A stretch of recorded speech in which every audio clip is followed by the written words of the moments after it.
નમસ્કાર દર્શક મિત્રો, i7 ન્યૂઝ ગુજરાતીની સાથે હું છું આપની સાથે પાયલ બામણી। તો જોઈએ આજના મહત્વના સમાચારમાં।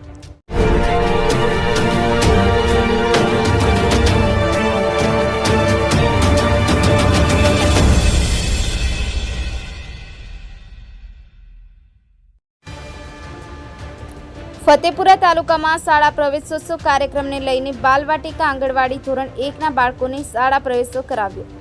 મળતી માહિતી મુજબ ફતેપુરા તાલુકાના ધારાસભ્ય રમેશભાઈ કટારા, જિલ્લા પંચાયત સદસ્ય શાંતાબેન ટીનાભાઈ પારગી, બીઆરસી મુકેશભાઈ પટેલ, આઈસીડીએસ અધિકારી દિવ્યાબેન પંજાબી, શાળાના આચાર્યો, શિક્ષકો અને વાલીઓની હાજરીમાં તાલુકાના વાગડ નવાગામ ડુંગર પ્રાથમિક શાળાના બાળકોને કુમકુમ તિલક કરી મોં મીઠું કરાવી નોટપેન, પાઠ્યપુસ્તક અને દફતર આપી શાળામાં પ્રવેશ કરાવ્યો હતો।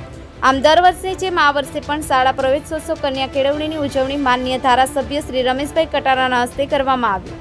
સંવાદદાતા કાળુભાઈ ડામોર સાથે cameraman Sensing Bariya, i7 news Gujarati Ramesh સત્યની સાથે।